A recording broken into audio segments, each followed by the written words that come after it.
Então seja bem-vindo a mais um Pé de Meia. Qual é que é o menu de hoje? É um menu completamente diferente. Como sabe, nós escolhemos sempre um tema para cada um dos programas e o tempo varia entre os 10 minutos e os 20. Ora, hoje temos uma exceção que é um programa feito em direto com estes 4 representantes que estão aqui na mesa. E porquê? Porque o desafio que lançámos nas últimas semanas sobre colocar dúvidas sobre poupança e sobre onde é que deve aplicar a poupança levou muitos espectadores a escreverem.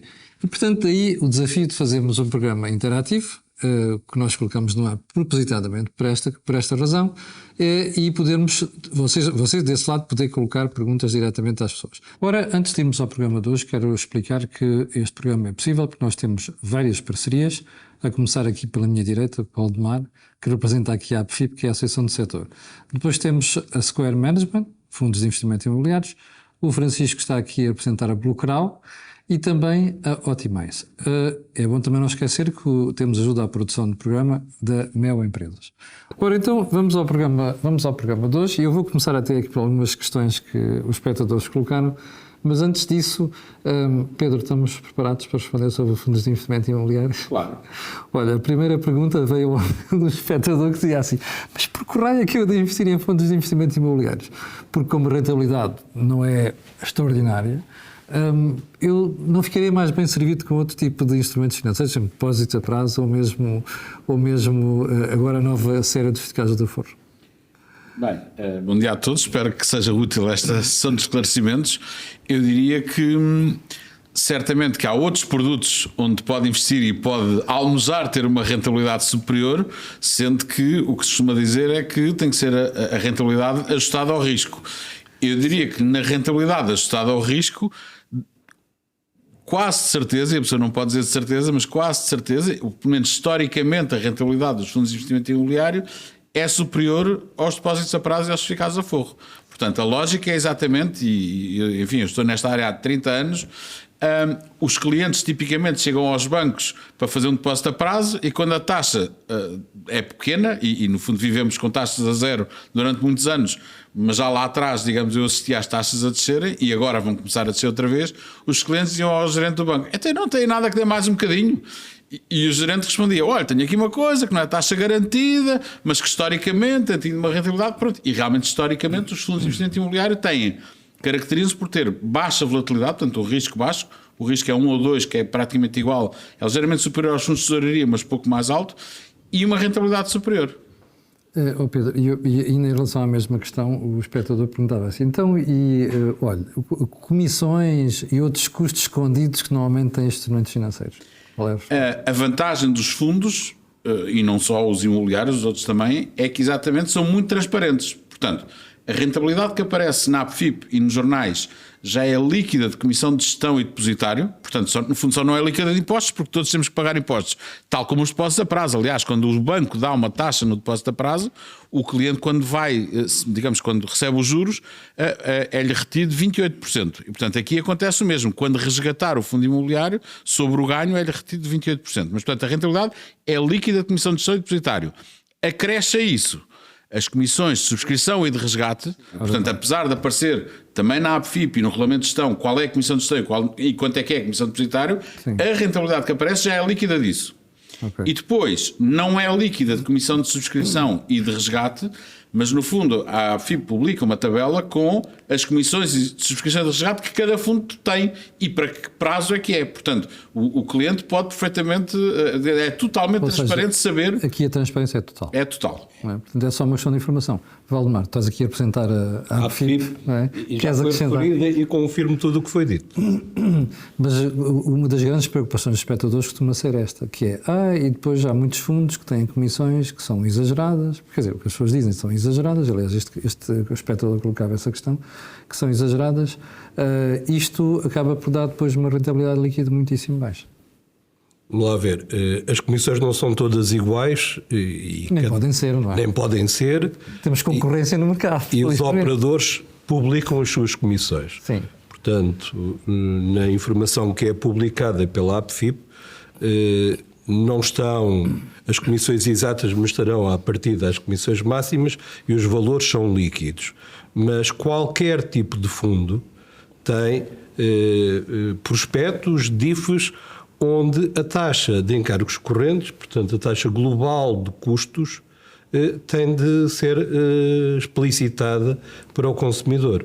Portanto, muitas vezes, e alguns produtos, como fundos de investimento imobiliário, tradicionalmente têm custos mais elevados, porque têm um trabalho de gestão mais pesada. Nos fundos de investimento, fundos que investam mais diretamente em ativos, ou seja, que tenham uma exposição mais ativa, que tenham, por exemplo, private equities, que têm na base comissões mais elevadas, obviamente que as taxas totais são mais elevadas. Mas o que se tem que ver são ajustadas, comparar com os pares e ver qual é o resultado da rendibilidade num prazo não só imediato, mas alargado. Valdemar, já agora para ti também. Há um deles concretamente diz assim, olha, eu tenho investido em PPRs de várias empresas. E a questão dele é que ele está um bocado desiludido porque as taxas de rentabilidade dos PPR têm sido muito baixas nos últimos 10 anos. Qual é o teu comentário? Eu diria que há PPRs para todos os gostos e diferentes rendibilidades. Temos de equacionar o seguinte. O ano de 2022 foi um ano que, em termos de mercado, para produtos de mercado, foi muito mau. E, portanto, ao ser mau, já foi recuperado, mas faz com que o lastro dos últimos anos, diria que 10 anos nota-se menos, mas dos últimos 5 anos, por exemplo, seja relativamente baixo. Mas é bastante diferenciado. Portanto, só com o número. Isto como se costuma dizer, também aqui há concorrência. Ou seja, nós podemos ir a esta empresa e a seguir ver o que é que a outra está a concorrência é total. Quando falamos em PPRs, temos 3 tipos de operadores a poderem disponibilizar. Sim, seguradoras, fundos de investimento e fundos de pensões. A APFIP não faz o disclosure da informação dos seguros, faz de fundos de investimento e fundos de pensões, e a própria ASF está a preparar uma norma para publicar regularmente a informação de uma forma standardizada. Mas portanto, eles de forma individual ou em parceria com a APFIP? Eles de forma individual. Portanto, passamos a ter informação também sobre os PPRs geridos pelas seguradoras. Passamos e pelas sociedades gestoras de fundos de pensões. Olha, aqui está uma boa novidade. Eu gostaria também que aquilo que diz respeito à CMVM, que são os fundos de investimento, estivessem na mesma base e que a governação fosse conjunta da ASF e da CMVM.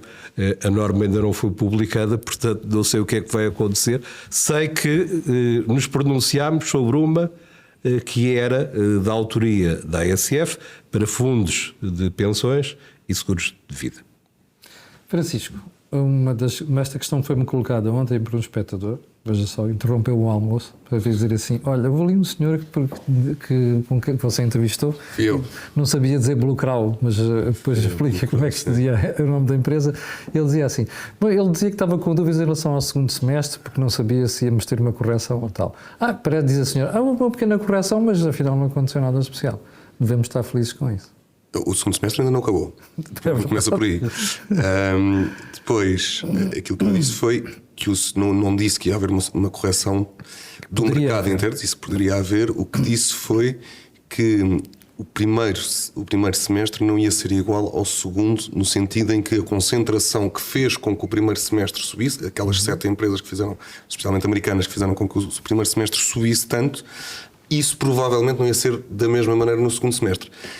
Isso, e eu não sou um homem de fazer previsões, porque isso deixa para as bruxas e para os cartomantes, mas o segundo semestre tem comprovado, a subida do segundo semestre tem vindo de outras áreas que não as tecnológicas, ou seja, a rentabilidade do mercado de ações tem-se dispersado por vários setores. Aliás, eu aproveito até para dizer que uma das coisas que o Francisco disse foi que havia uma dependência cada vez maior do S&P em relação às empresas tecnológicas. Exatamente. E isso é que gerava o risco, não é? Exatamente, mas por exemplo, este segundo semestre, se formos ver os setores que mais rentáveis neste princípio do segundo semestre, o setor mais rentável foi o setor de utilities, que no fundo é o setor que tem, por exemplo, as empresas de energia elétrica ou as empresas de água. E esse ultrapassou este semestre o setor tecnológico. Portanto, há uma dispersão da rentabilidade e é natural que assim seja, por causa daquilo que já falámos, que já foi falado, que é a descida das taxas de juros, beneficia muito mais um leque mais vasto de setores para o resto do ano. Não é? Quem tem dívida. Que são exatamente as empresas que têm mais dívida. Exato. As empresas que têm menos dívida são classicamente as tecnológicas mais consolidadas. Aliás, havia aqui há uns anos uma coisa, em 2008 havia daqueles mimos muito engraçados que era o Bill Gates a emprestar dinheiro aos bancos, não era ao contrário.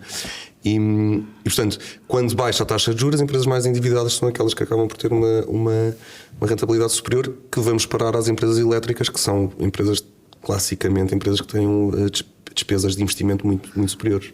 Francisco, melhor aqui uma piada, porque um dos espectadores estava muito atento aos últimos resultados da Apple e dizia assim: então eu vi lá o CFO da Apple, o Luca Maestri, dizer que gerem 320 bilhões de dólares com 7 pessoas. Certo? Isto é fantástico. Não é assim tão fantástico. Já estar sentado em cima de 320 milhões de dólares já é uma... Os 320 mil milhões... Isso é que é o fantástico. Exato. Isso é que é fantástico. Daí a Apple poder emprestar dinheiro aos bancos, mais uma vez. Mas os 320 mil milhões de dólares é fantástico, mas para já só há um cliente chamado Apple, não é? Sim. Portanto, aí torna a coisa mais fácil. Depois a limitação de onde se investem esses 320 mil milhões de dólares também é grande, porque estes 320 mil milhões de dólares são de liquidez e são investidos basicamente em obrigações do Tesouro Americano. E aquilo que se faz é rodar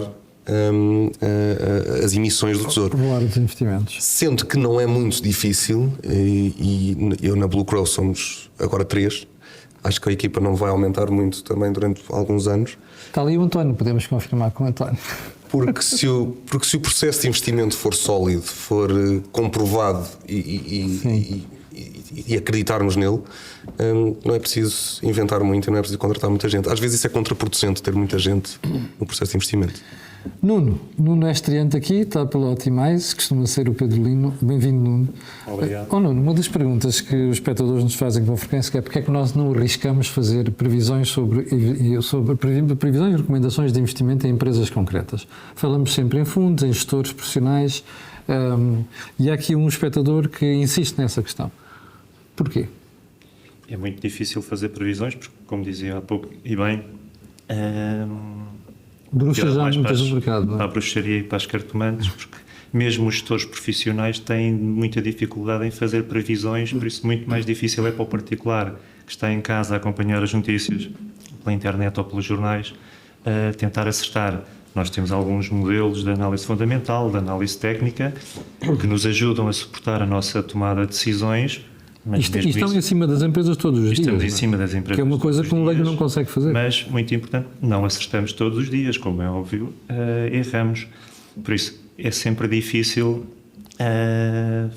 prever o dia da manhã. A história é uma referência, a análise técnica dá-nos algumas indicações sobre timings, a análise fundamental dá-nos algumas indicações sobre se as empresas estão caras ou baratas.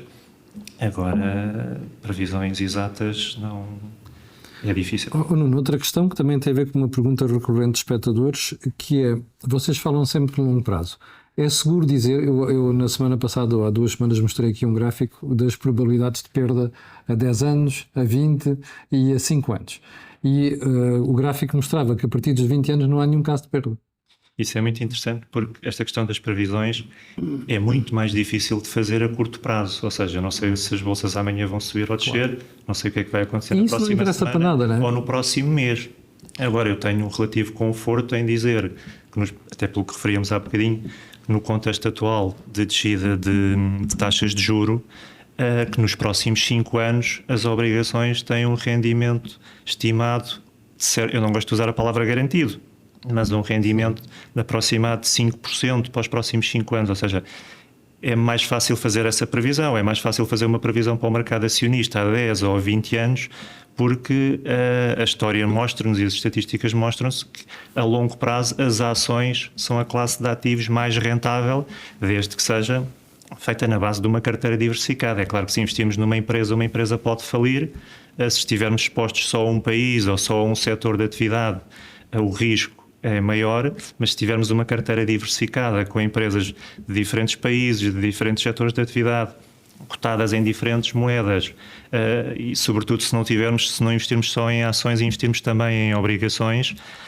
acabamos por conseguir dessa forma dispersar ou diluir o risco, eu diria quase que no longo prazo, e eliminá-lo. E essa é uma das vantagens precisamente dos fundos de investimento em geral, dos PPRs em particular, porque permite ao investidor particular que, com pequenos montantes, consiga ter uma carteira diversificada mundialmente, coisa que não conseguiria fazer investindo diretamente.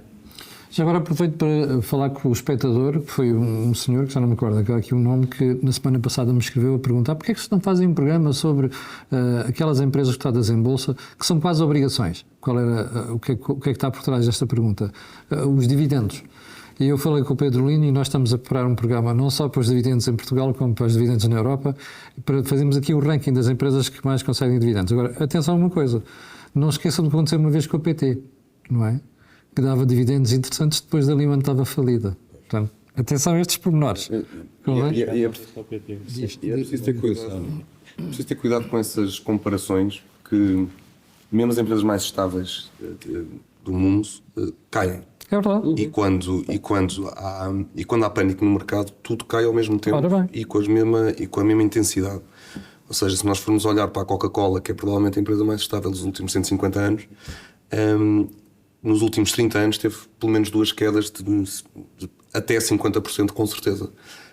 Portanto, é preciso ter muito cuidado com essas comparações e achar que quando estamos a comprar uma ação, estamos a comprar uma obrigação, porque não é propriamente a mesma coisa. Olha, exatamente, é isso mesmo. Bom, já agora temos aqui uma pergunta do José Costa, que está em direto, e que diz assim: como escolho, encontro um PPR a 100%? S&P 500? Pergunta do coisa. José Costa, posso pedir para clarificar um bocado a pergunta? Ela está muito resumida e eu não sei se nós conseguiremos chegar aqui ao objetivo, à sua preocupação. Só agora concretize isto um bocado melhor. Valdemar, vou voltar para ti. É assim, eu não tenho as políticas de investimento dos fundos todos, mas atrever-me a dizer que não deve haver nenhum fundo de pensões logo à partida com 100% de ações. Sim. Portanto, se não há um com 100% de ações, muito menos haverá um fundo que apanha o S&P 500. Só o S&P. Mas eu acho que estou a perceber a preocupação do espectador. É que, como tu sabes, há muita coisa nas redes sociais, YouTube nomeadamente, vídeos onde as pessoas dizem: você cria um portfólio de investimentos que reflita aquilo que é a composição do S&P 500, porque aí vai ter a mesma rentabilidade do indicador. Mas já há o que não é assim, não é? Já há soluções para isso. Há soluções para não isso. São se calhar recomendáveis, mas um ETF que replique o S&P 500 é uma solução. Isso é outra pergunta que eu recebo com frequência. Porquê é que nós não falamos aqui mais de ETFs? Assim, os ETFs são um dos instrumentos que os profissionais utilizam para compor uma carteira diversificada e para terem acesso a mercados. Ou não. Ou seja, ou não, mas tudo bem. Eu posso dizer que eu, como gestor, faço muito isso.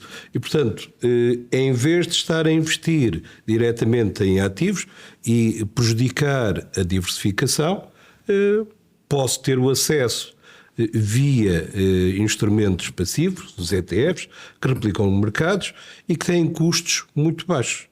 Mas e, portanto, essa é uma preocupação da sua. Eu vou balancear esses ativos com outros ativos, ou seja, eu não tenho só um ETF numa carteira, porque se tivesse, então eu não estava a oferecer valor ao cliente, eu e todos os operadores. Portanto, o que nós fazemos é diversificar. Algumas classes têm investimento direto, fundamentalmente obrigações, algumas classes para classes como ações americanas ou globais, não faz sentido eu, de uma base de um número enorme de títulos, comprar 3 ou 4 ou 5 ou 10 ou 20.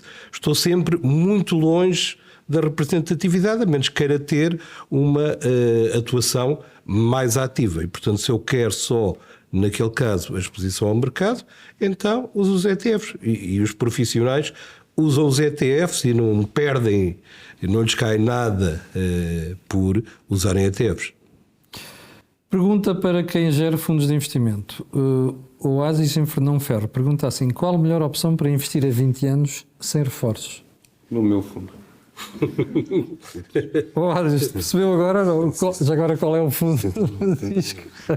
No fundo chama-se Discovery Fund. Nós agora também temos um PPR já que estão a fazer. Sei, já lá vou ao PPR. Replica exatamente a mesma estratégia, mas a 20 anos, e agora fora de brincadeiras, é sempre um fundo que tenha a máxima exposição Claro, a ações. com risco. Com risco. Quer dizer, se for essa a disciplina, se a pessoa tiver essa disciplina de não tirar o dinheiro durante 20 anos e for reforçando, Que parece ser não tem, espectador.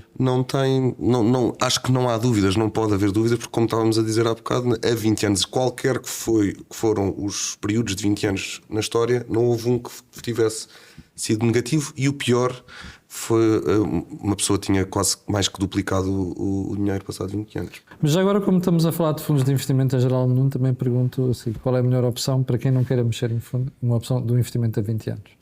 Sem dúvida, fundos mais expostos ao mercado acionista, ou fundos 100% de ações, ou PPRs 100% de ações, porque tem a vantagem de ter uma fiscalidade mais favorável.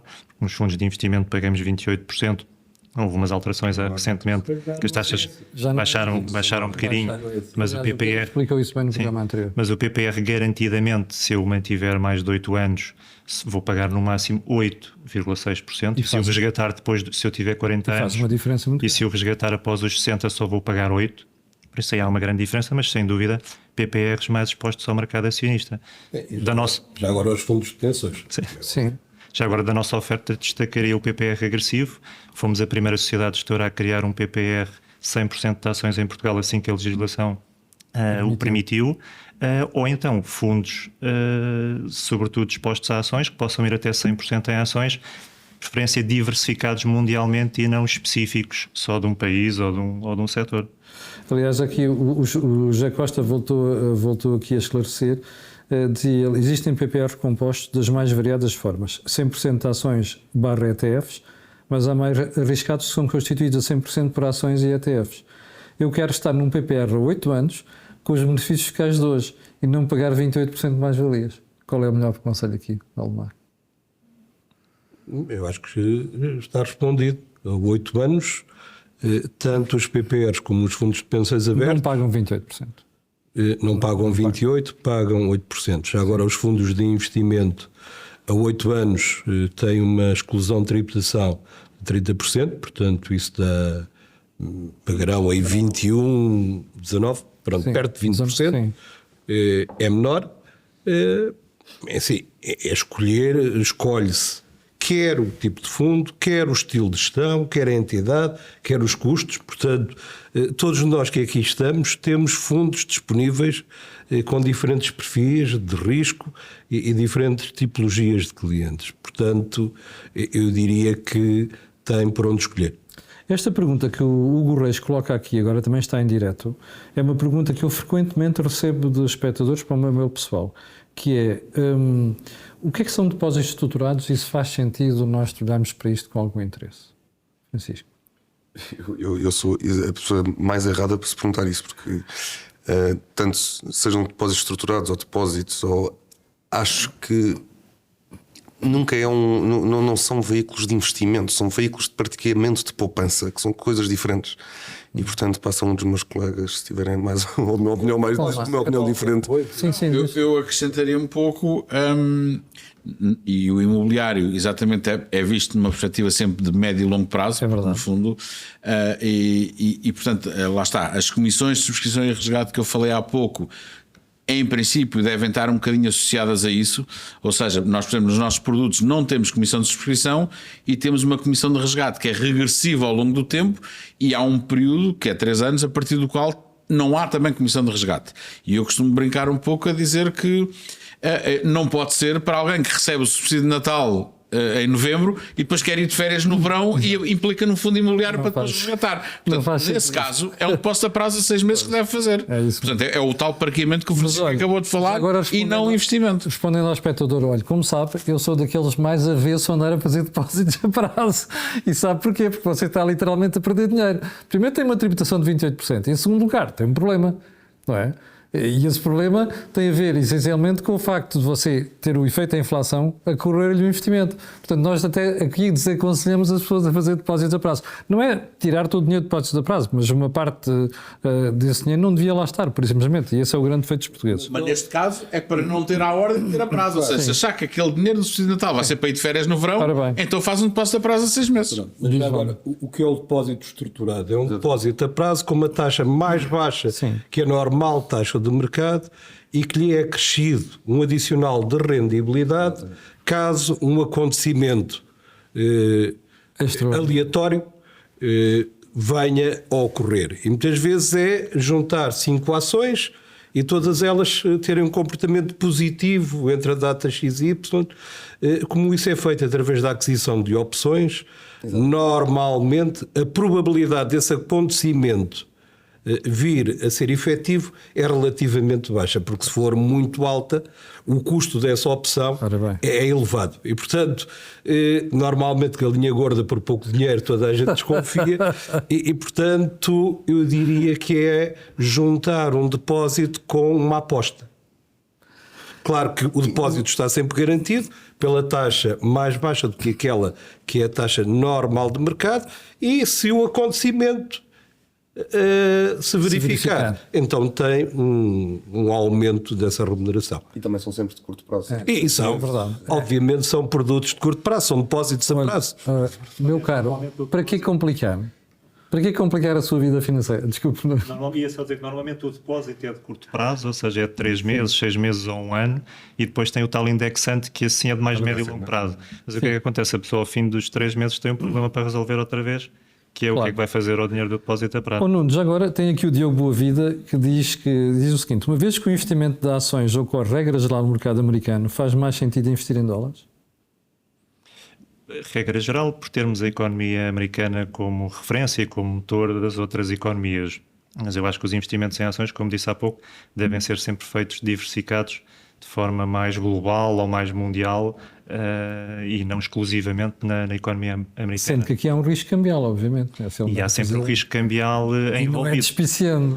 Não só o risco de cotação dólar, por vezes podemos ter variações de 20% ou 30% que acabam por ter impacto na rentabilidade do investimento, mas também porque as empresas americanas estão dependentes, se bem que muitas delas hoje em dia já são globais e já são mundiais, mas estão dependentes também da economia americana. Por isso, o que eu posso ganhar com a valorização da ação ou do fundo, posso perder com a componente cambial ou vice-versa, ou pode a componente cambial até servir para atenuar um ano menos bom para o desempenho do mercado acionista. Por isso é que preciso ter em conta ambos esses riscos. Aqui tenho uma resposta ligeiramente diferente.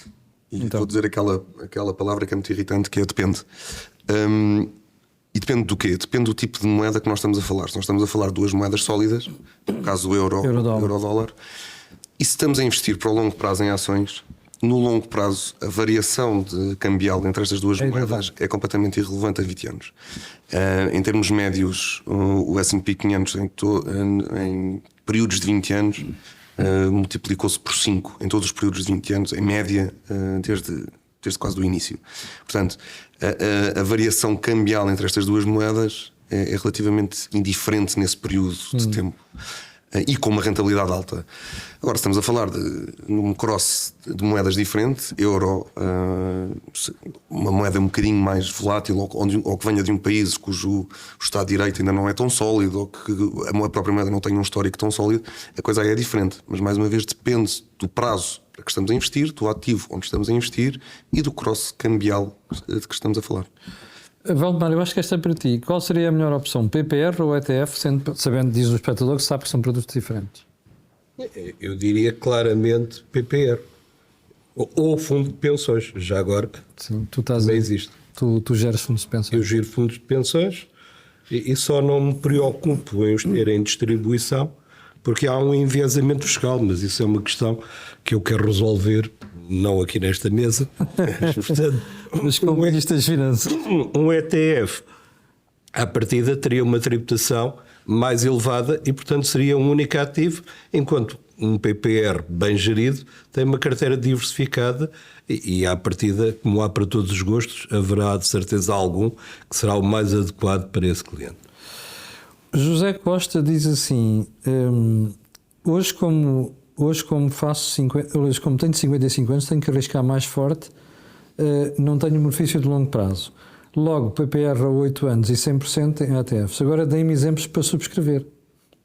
Acho que há uma confusão grande que as pessoas estão a fazer, e estou a notar pelas perguntas, entre ETF, PPR e Nota-se alguma confusão. um PPR pode ter por debaixo de qualquer tipo de ativo financeiro, desde ações, obrigações, ETFs, sei lá, até imobiliário listado, não imobiliário direto, de todos os países do mundo, só português, francês, quer dizer, por debaixo pode ter tudo. A única diferença que um PPR tem para os fundos normais chamemos de normais, é a fiscalidade. Mas nada, por debaixo pode ter tudo o que se imaginar, não é? Quer dizer, de todas as geografias e de todas as classes de ativos. Pois, ETFs são fundos que replicam índices. Esses fundos que replicam índices podem ser, mais uma vez, ETFs de ações, de obrigações, de qualquer geografia, sobre qualquer setor.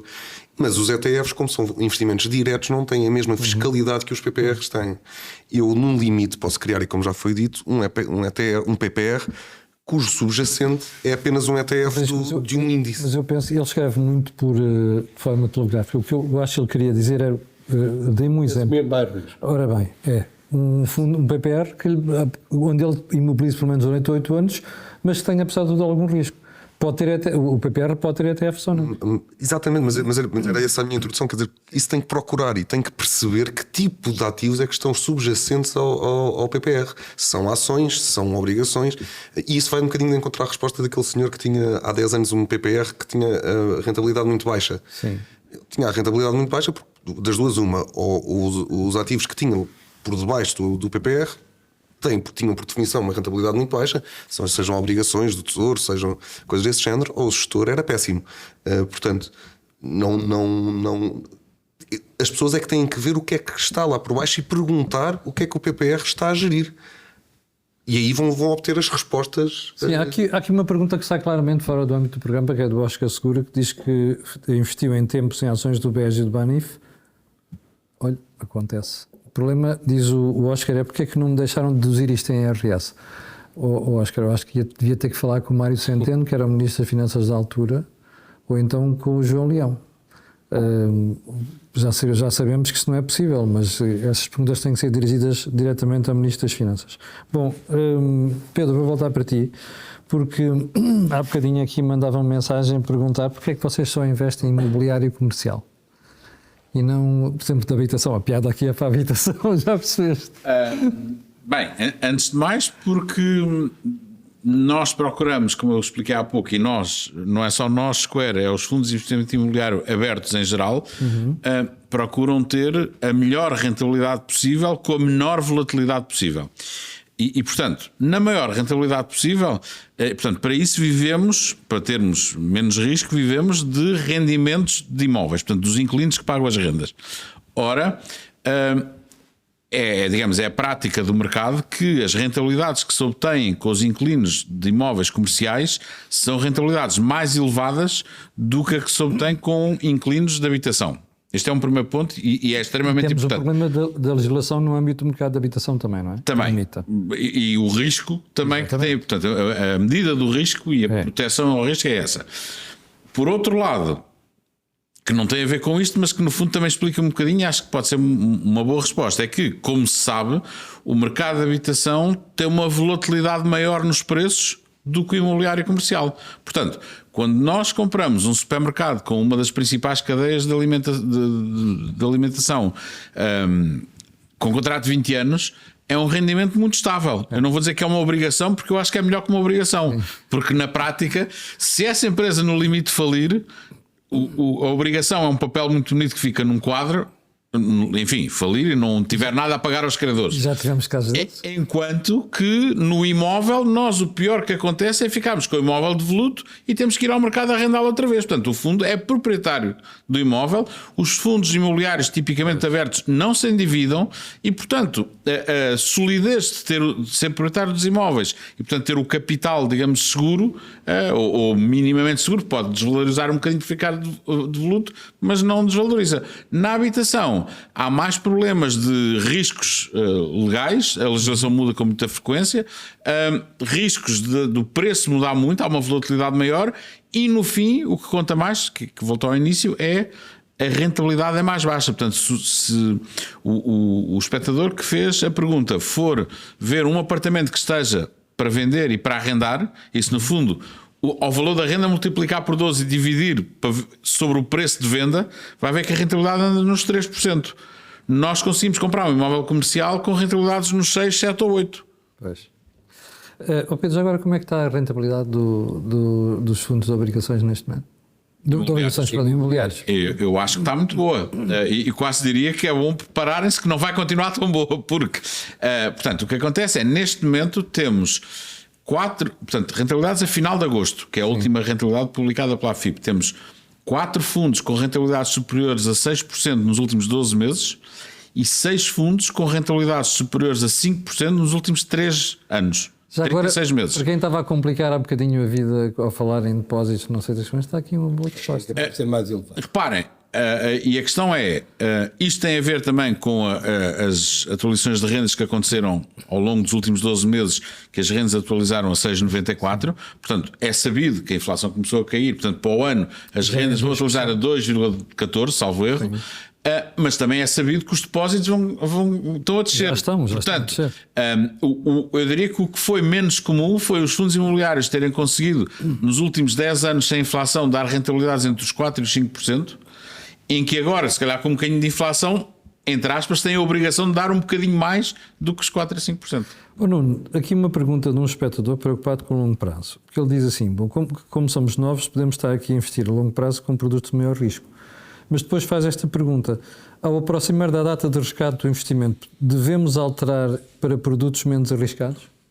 Sim, essa é aliás uma regra clássica e tradicional dos investimentos, o chamado ciclo de vida, que é, ou seja, à medida que nos vamos aproximando ou da idade de reforma ou do momento em que prevemos para resgatar o nosso investimento, ir gradualmente diminuindo a exposição ao mercado acionista. Ou seja, se eu sou jovem, se tenho 20, 30 anos, posso se calhar começar com um fundo ou com uma aplicação com 100% de ações e posso estar assim durante a maior parte da minha vida, mas depois, a partir do momento em que eu prevejo vir a necessitar do capital, e aí é que é a grande questão, e há bocadinho falávamos aqui de PPRs e fundos de pensões, e há muitas pessoas que têm aquela ideia errada de que chegam aos 60 anos, aos 65, o PPR acaba. Não é verdade. Os PPRs não têm, muitos deles não têm data de vencimento, sobretudo sob a forma de fundo de pensões. Ou aliás, há aqui um espectador a perguntar se depois dessa idade se deve continuar a fazer fundos PPR. Deve. Ou seja, as pessoas podem continuar com o PPR até à reforma, até depois da reforma, e há pessoas que não precisam do PPR, querem-no deixar aos filhos ou até aos netos. Ou seja, aí já estamos a falar de horizontes de investimento completamente distintos.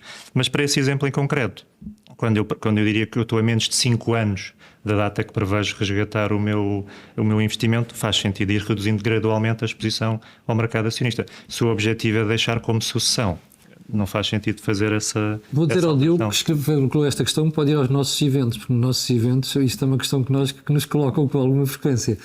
Valdemar, querias acrescentar aqui alguma coisa? Diga, querido.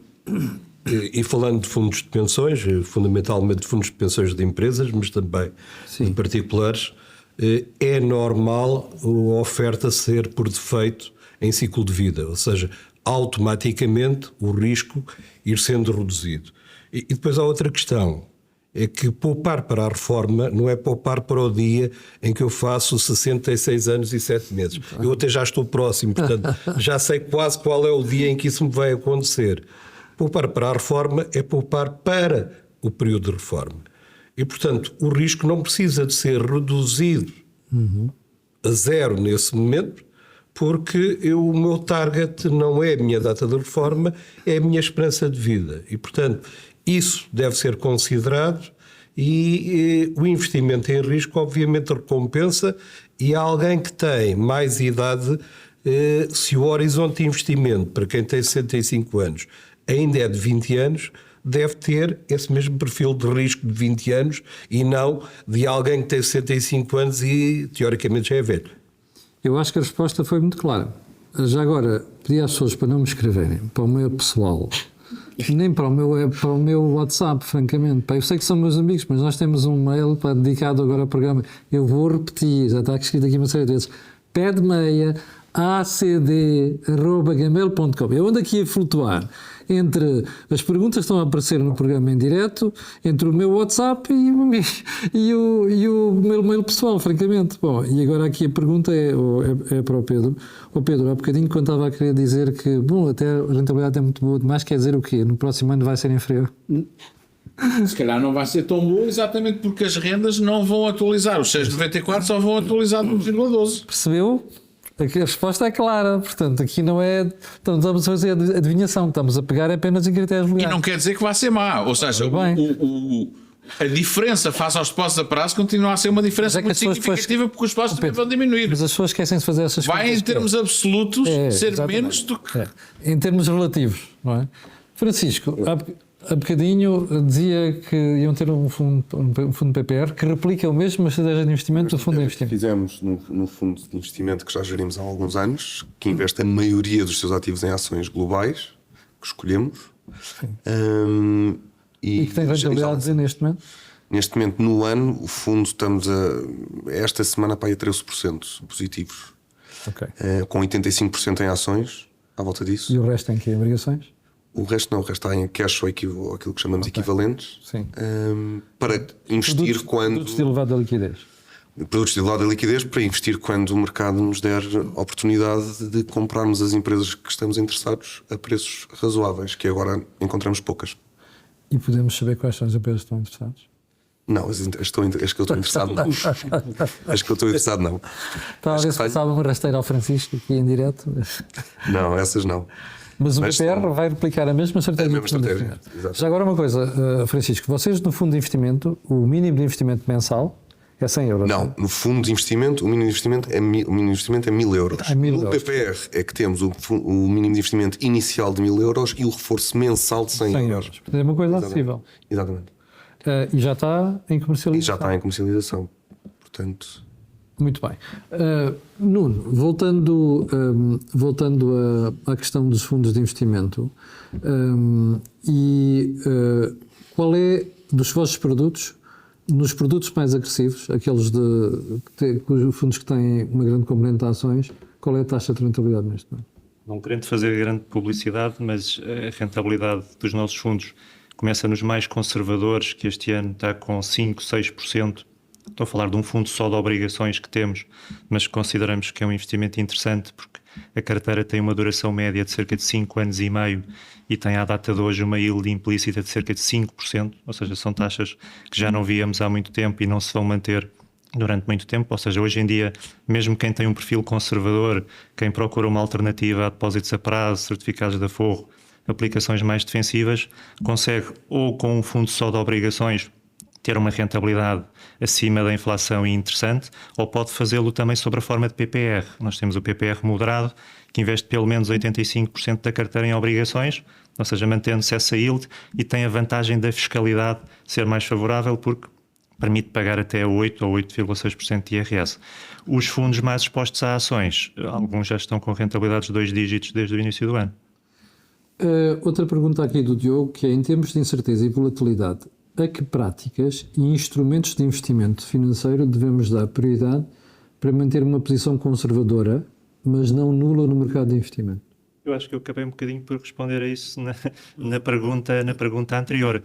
Posso só acrescentar também que, se os investidores particulares delegarem essa gestão em profissionais, e temos aqui vários profissionais nessa mesa, São todos? o nosso trabalho no fundo é esse. Ou seja, por exemplo, vou dar um exemplo. Nós temos um PPR agressivo, o limite máximo de exposição a ações é 100%. Mas isto não significa que o PPR está sempre 100% investido em ações. Nós vamos aumentando e diminuindo a exposição a ações ao longo do tempo, em função da nossa opinião e das perspectivas de evolução dos mercados. Ou seja, não significa que o investidor está sempre exposto ao risco máximo. Bom, nós sabemos que temos um grande número de espectadores em alguns países europeus. Eu cito a Suíça, o Luxemburgo, a França e, salvo erro, o Reino Unido. Mas, curiosamente, tenho aqui o Bruno Santos, mas temos uma expressão geográfica muito interessante. E eu vejo isso muitas vezes quando ando pela Europa e às vezes na rua, até mesmo neste país as pessoas me abordam por causa de programas que a gente faz. Mas aqui o Bruno Santos vive nos Países Baixos e diz assim, eu tenho aqui investimentos nos Países Baixos, mas gostava de investir em Portugal. Primeiro, não há nada que impeça isso, ainda mais estamos dispostos à União Europeia. Não. E agora, mas a pergunta... Tem número fiscal português e tudo isso. Pois. E agora diz assim, a nível fiscal como é que iria funcionar? Visto que a minha morada fiscal é aqui nos Países Baixos. Boa questão. Sim, o que conta é o país onde ele vai ter residência fiscal no momento do resgate. Ou seja, se tiver residência fiscal em Portugal, quando resgatar ou o seu PPR, ou o seu investimento, o seu fundo, a sua aplicação financeira, vai pagar impostos em Portugal e vai ser tratado como residente. Ou seja, a sociedade gestora faz logo retenção na fonte, no caso dos fundos nacionais. Se ele residir noutro país que não Portugal, será, no caso dos PPRs é igual, porque fazemos sempre a retenção na fonte cá, agora ele será taxado no país onde tem residência fiscal. Bruno Santos, acho que ficou inteiramente bem explicado. Já agora, o José Costa pergunta como é que se chama esse PPR que está a dar 13%? O fundo que o PPR vai replicar, o fundo é que está a dar 13%. O PPR tem um mês de existência, portanto não está a dar os mesmos 13%. O objetivo é que no futuro venha a ter o mesmo retorno. O PPR, para responder diretamente à questão, chama-se Blue Crow Global Opportunities PPR. Portanto, eu suspeito que vai ter aqui um cliente. Assim. Esperemos que sim, estamos à espera de lhe enviar a ficha de subscrição. Eu já agora não é contrariar o Francisco, mas diria que ter fundos com rendimentos de 2 dígitos, este ano, até à altura, existem muitos, existem vários. Sim. Portanto, não é um caso único. Extraordinário, sim. Os mercados também estão favoráveis a isto, neste momento. Bom, estava aqui uma pergunta, mas está um bocado mais... é um bocadinho mais complicada. Eu posso pedir a Vossas Excelências para não serem tão sintéticos nas perguntas que colocam, porque depois dificulta-nos aqui até o entendimento e até quem é que... Pois, temos que fazer um exercício de exegese, não é? Que não é propriamente uma coisa aconselhável quando estamos a fazer diretos, e atenção que isto é um programa feito em direto. Pedro, vou voltar assim, porque havia um bocadinho alguém que perguntava aqui, e foi para o meu WhatsApp, que é lamentável, novamente, dizia assim, quantos fundos é que vocês têm imobiliários no mercado? Nós temos 7, sendo que na prática, para acesso a clientes de retalho, para pequenas poupanças, temos 2. Mas pareceu-me que a pessoa tinha feito uma referência qualquer a um problema com uma empresa que tinha acontecido recentemente, não sei se foi a INAPA, se não. Pode ter sido, sim. Nós temos 2 imóveis no fundo maior, digamos assim, no CA Património Crescente, temos 2 imóveis então arrendados à INAPA. É isso mesmo. Bom, mas isso é um bom exemplo do que o Pedro estava a dizer há bocadinho. A empresa vai à falência, mas os imóveis são vossos. Acho que é um ótimo exemplo, É? porque repare, em qualquer dos casos, bem, enfim, até pelas notícias que houve da Assembleia de Credores, é provável que alguém vá comprar a INAPA e, portanto, a seguir vem renegociar o contrato connosco.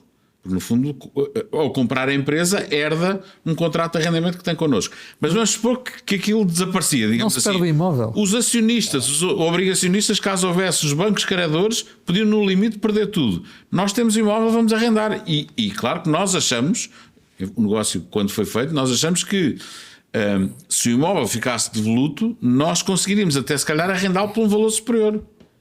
Suspeito. Portanto, está esclarecido? Bom, que as pessoas quando me falarem em falência... Deixa-me dar só um exemplo, que é um exemplo curioso, que nos aconteceu recentemente. Tivemos um imóvel aqui perto, no Alpha Park, que o inquilino era a Nokia. Portanto, quando o comprámos, contrato da Nokia, 5 anos. Sim. Foi assim que o fizemos. A Nokia chegou ao fim do contrato e, enfim, faz parte do negócio. Não quis renovar o contrato. Eu costumo dizer que a minha única esperança é exatamente que a contraparte cumpra o contrato. Portanto, durante aquele período sai. A partir daí é o risco nosso saber gerir o portfólio todo, não é? Portanto, a Nokia não renovou o contrato. Fomos para o mercado, tivemos 6 meses com o imóvel devoluto, arrendámos com uma renda 20% superior à da Nokia, com um contrato de 10 anos. Nós temos experiências dessas também. Sim. Nos fundos de pensões somos detentores também É verdade. de imóveis diretos. E ultimamente não tenho nenhum caso de renovação de contrato porque saiu, ou porque terminou, ou porque a empresa desapareceu, em que os novos contratos não sejam superiores. Não quer dizer que seja sempre assim, mas quer dizer que o mercado, em termos de imobiliário, está a viver um bom momento. Francisco, tenho aqui uma boa notícia para si. O José Costa já deixou o mail para onde deve enviar a ficha. Será enviado. Portanto, No nosso Departamento de Relação de Investidores. José Costa, esteja sossegado que vai ter no seu mail ainda hoje a tal ficha. Bem, deixem-me só recordar, nós temos agora um mail dedicado ao programa, chama-se pedmeia.acd@gmail.com. Não é camilorenco@gmail.com, ok? Gmail.com, não é esse. Esse é o meu pessoal. Eu vou deixar. Opa, caramba, não mandem para aqui mais também. Mandem para o se faz favor para o Pé de Meia. Até porque toda a gente está aqui na sala tem acesso a esse mail. Eu já dei a password a todos para terem acesso àquilo e poderem responder diretamente às pessoas. Assim como outro pedido, pelo amor de Deus, não mandem perguntas para o meu WhatsApp. Okay? Eu já recebo 250 mensagens no WhatsApp por dia e não consigo geri-las elas, quanto mais depois estar aqui a receber mensagens sobre o investimento. Bom, antes de desligarmos e antes de nos irmos embora, ainda tenho aqui uma pergunta para os 4 para responderem muito rapidamente. Vou começar pelo Nuno.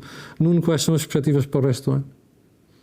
Em termos de mercado? Na nossa opinião, as perspectivas são positivas, não só para o lado das obrigações, mas também para o lado das ações, porque tivemos recentemente uma redução de taxas do BCE e da Fed, estão previstas mais reduções de taxas. Mais agressivas. E sempre que há redução de taxas, isso é positivo no imediato para as obrigações e a curto prazo também para o mercado acionista, por isso estamos mais otimistas para as obrigações, mas também bastante otimistas para o mercado acionista, até final do ano. Francisco, para você.